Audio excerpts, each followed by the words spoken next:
home stretch. We're back. You're back after 2.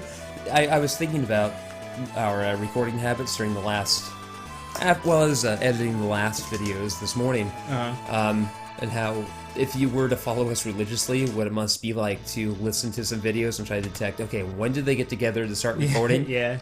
When were they at the end of that night's recording? And Yeah. when was the next morning?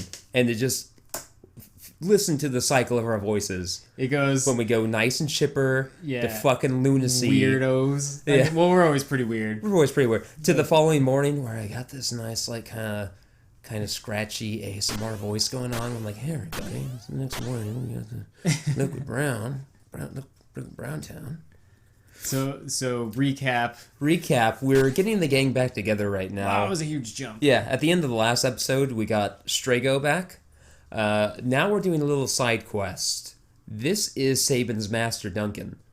When we were introduced to Saban, he was under the impression that Duncan had been murdered by his own son, who was the boss we had to fight when we got Saban. He had to use pummel against him. Yeah. But apparently his son is incredibly incompetent because he failed to kill Duncan. And when you find Duncan's house here in this little cross-shaped patch of trees, he teaches Saban his final blitz.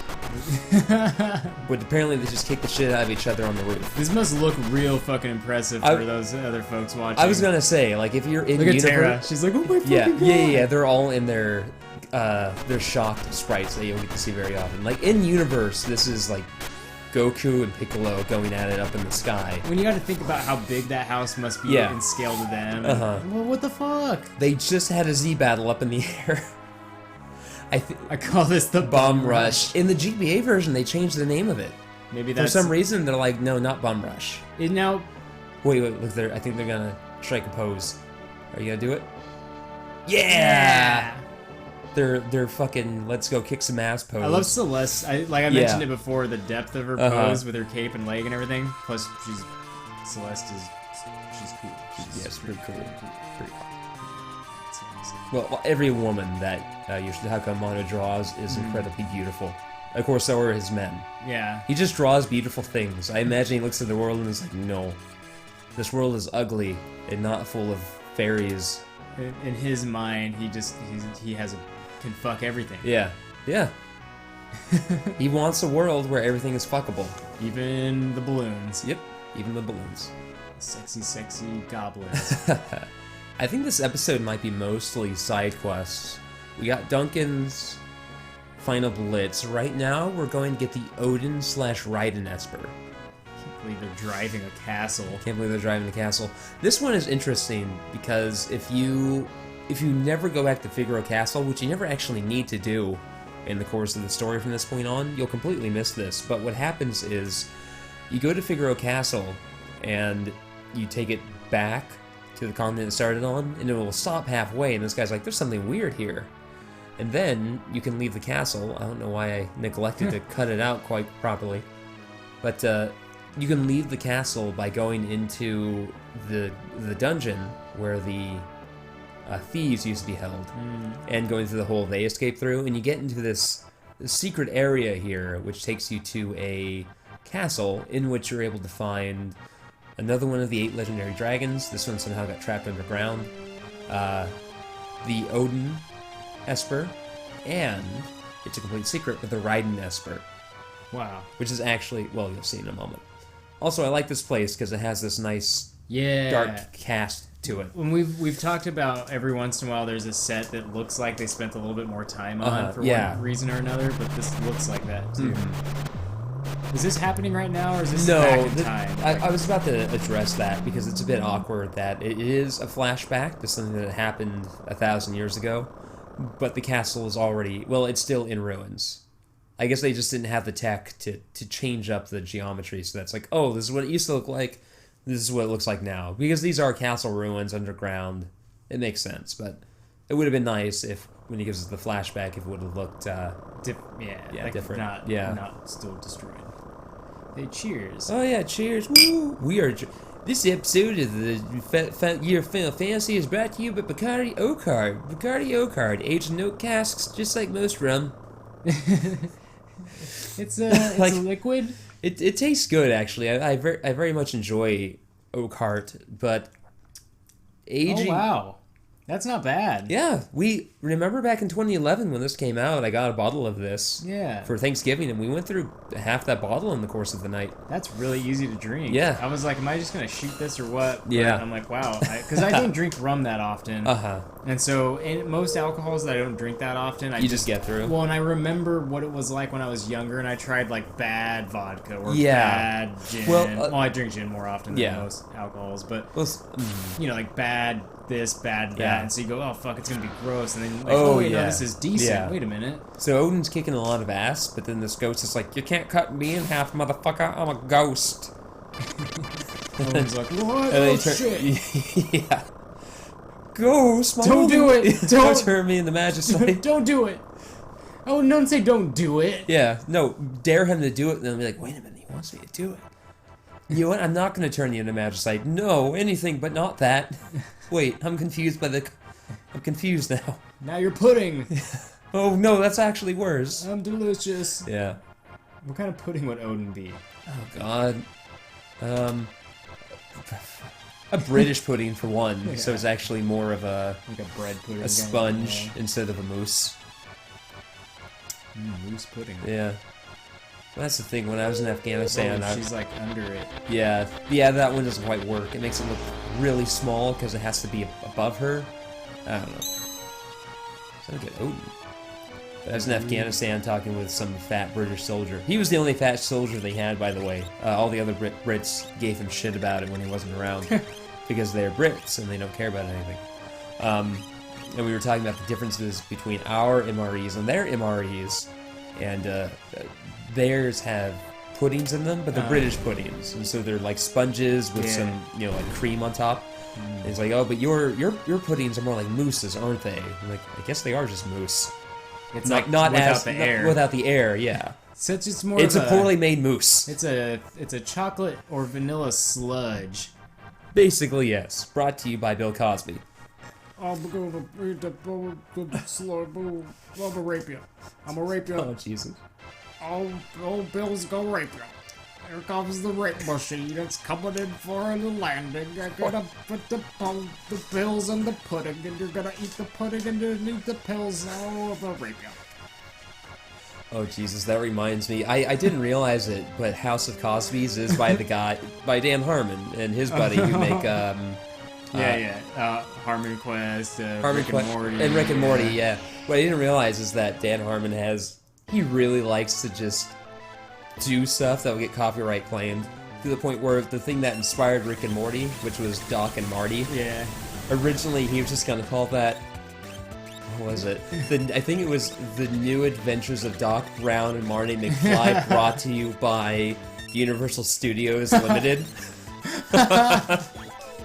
Just to be an asshole. Yeah. I love assholes like that. Yeah. So you just fuck this dragon up. All the dragons. I'm like, fuck it. No, they're so hard. Most of them are so hard, and I don't want to deal with it. So fuck them. Fuck them to death. Yeah, we fucked it. Woo! Do your victory calisthenics. 1 and 2 and 3 and 4. 1 and 2 and you're done for. 1 and 2 and you're done for. Dragons left. And this was the woman. It's obviously just Celeste's opera sprite, but colored gray. What happens is there's a hidden switch which opens up a hidden staircase. You go down here and you find the statue, and Odin transforms into Raiden. Okay. Raiden, I think, has a slightly higher hit rate on the instant death effect that Odin always has. The big difference is that Odin teaches Meteor, but Raiden teaches Quick. Do any of the other Espers have a second level like that? No, that's the only one. Do you miss out on anything by not having Odin?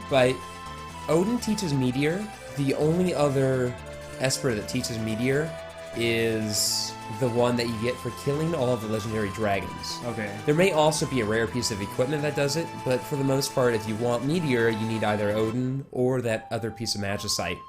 Raiden, the one that Odin turns into, is the only Esper that teaches Quick. Okay. Quick, as we saw in Final Fantasy V, gives you two extra turns right away.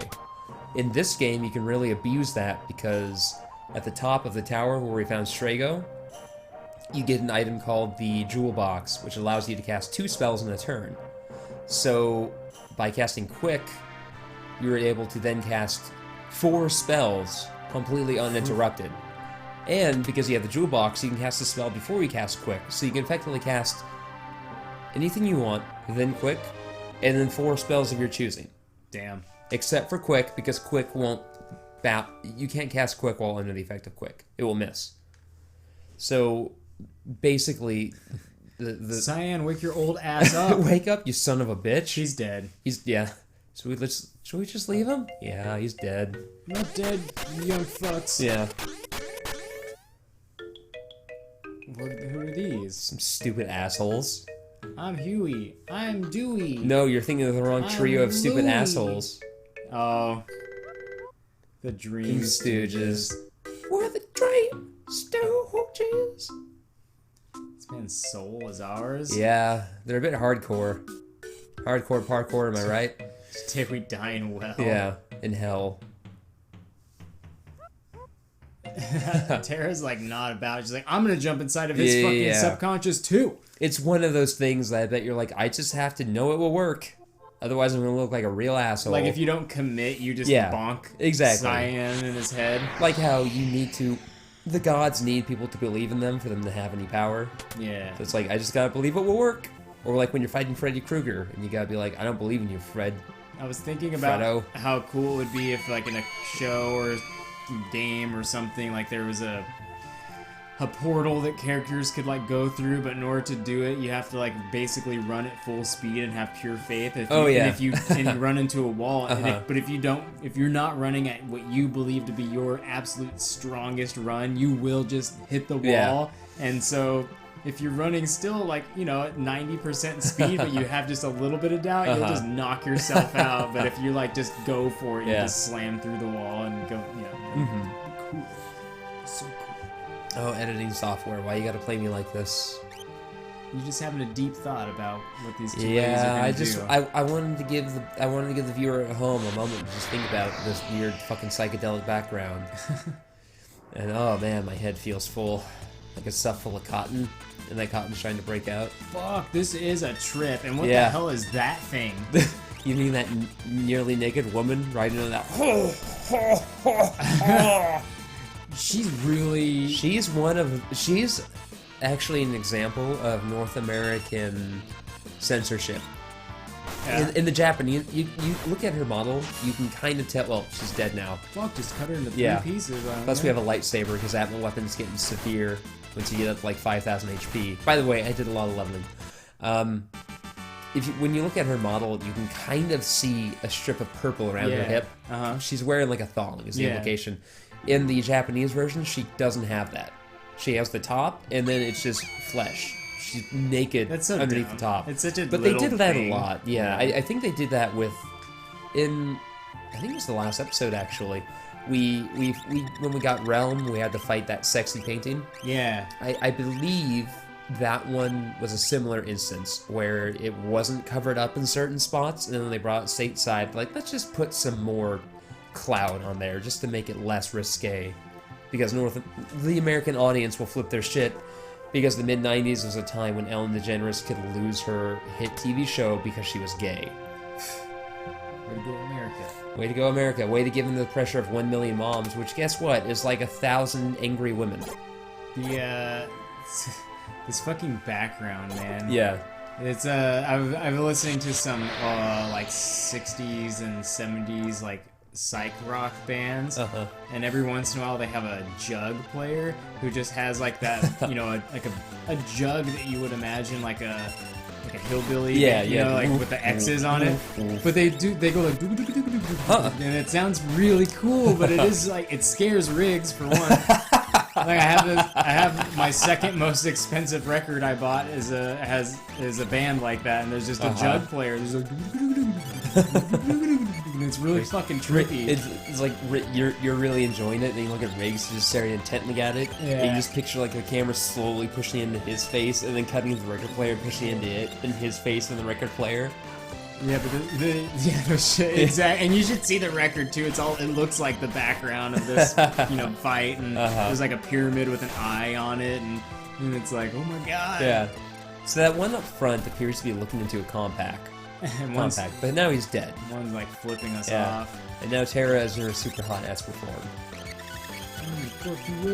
And then Curly's like, what? Boobs.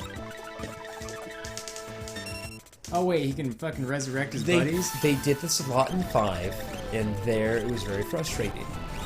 I think they only do it once here, and this is it. So it's not an overused mechanism where you're like, God damn it! Every time! It's just, you get into this fight, and you're like, oh, I gotta take care of that guy. And he doesn't revive them both instantaneously. Right? Remember back to 5, I had to fight like 6 bombs at one point, and they kept reviving I would kill 5, there'd be one left, and that one would revive the other 5. And it's like, fuck.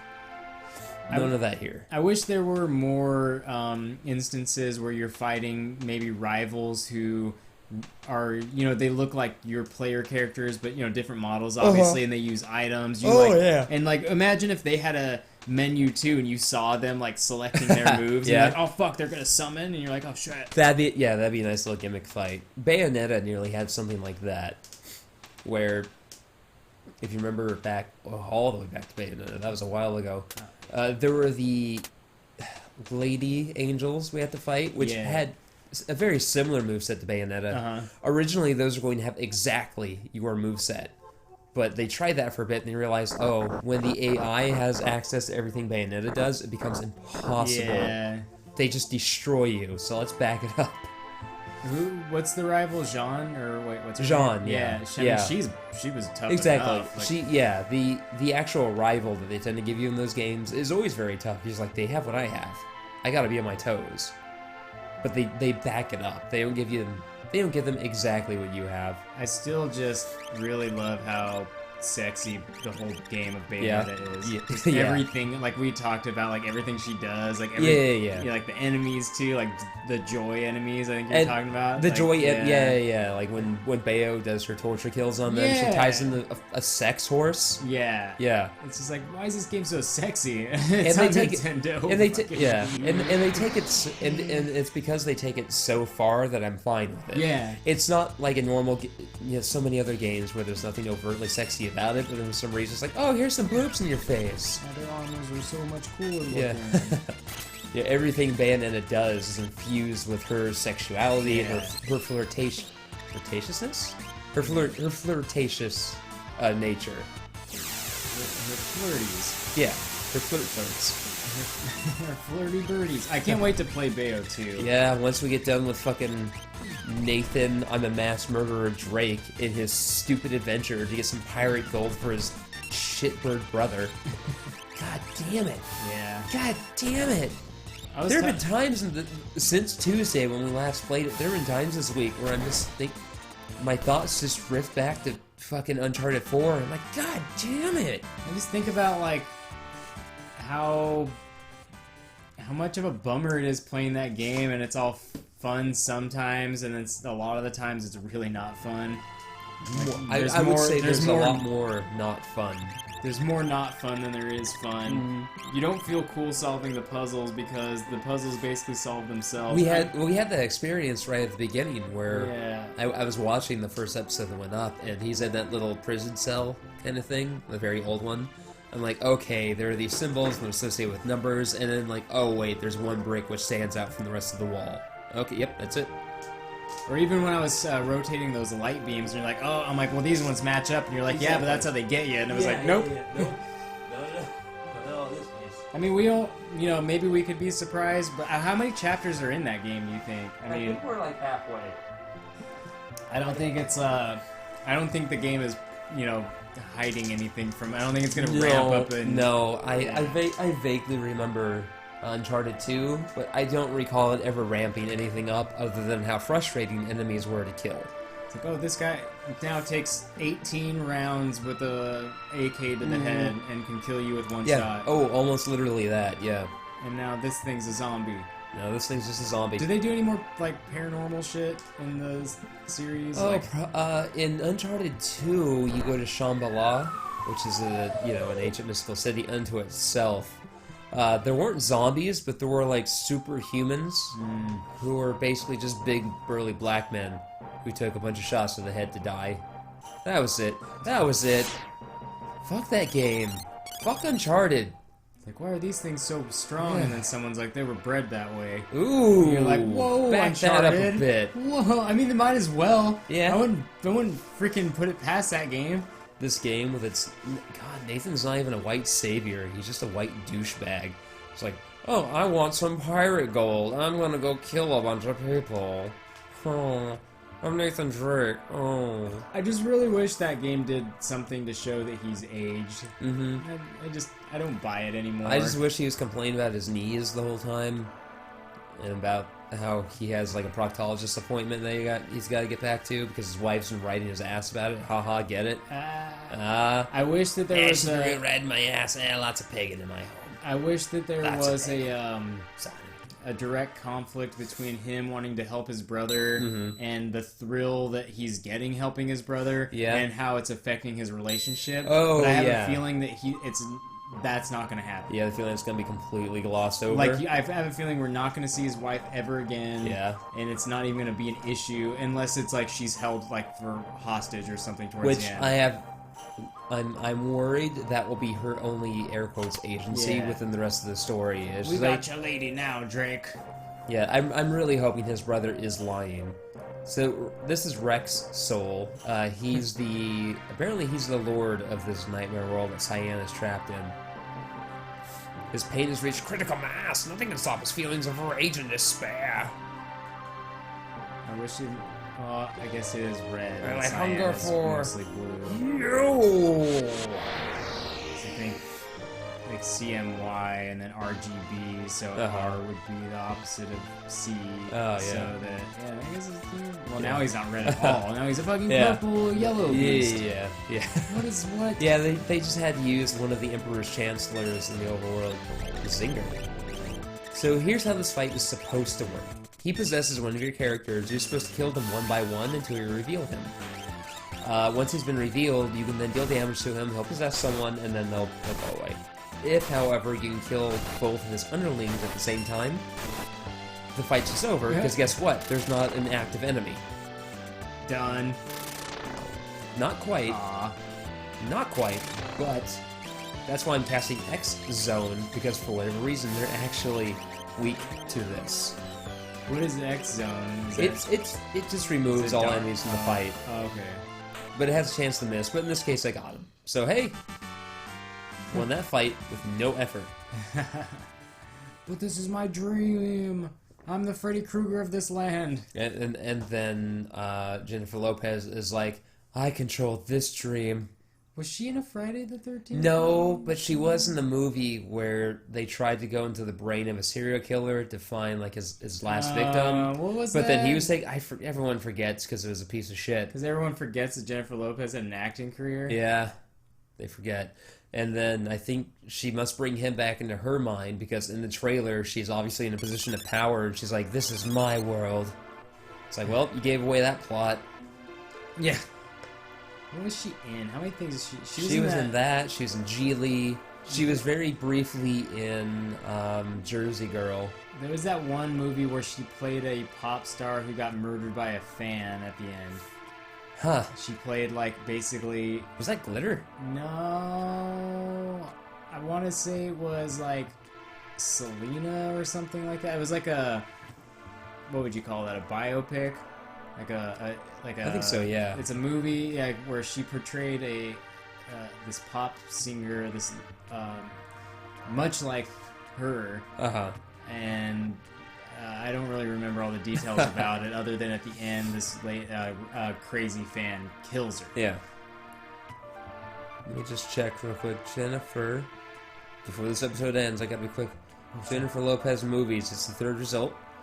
The very first result, by the way, is age. Jennifer Lopez. The Boy Next Door, 2015. The Backup Plan, Enough. Selena. Yeah, there we go. Made in Manhattan. We even watched that one. Because of the cover. God, what was up with movie covers then? It's just like the character go, oh, my life, right? Or like, I'm a hot maid. How am I ever gonna find a guy? I'm always a maid and never a maiden. What? What? Kind of like always a bridesmaid, never a bride. No, I get it, but what? I don't know. No, I'm imagining her saying it, and I'm just being like, what? And then, like, what is up? Movies of a certain time, all the covers look the same. It was like either like back to back, arms crossed, or like a pair of sexy women's legs with some dudes in the background, like underneath the the legs, outlining that was every horny teenage comedy.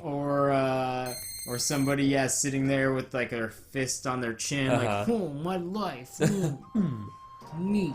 Or just a picture of a dog, and it's like, this is Beethoven the Seventh. And with like the dog also ghosted in the background, so there's like actually 3 versions of that dog on the cover. So by doing that, we have Cyan's final ability, first special ability, and we have the Alexander Magicite. So we're almost full up on Magicite now. Man, you're so old. I'm so old, which is why he'll never use me. He teaches you most of the stuff you already have. The only new thing is Pearl, the Holy Elemental ability. They still couldn't call it Holy because Nintendo.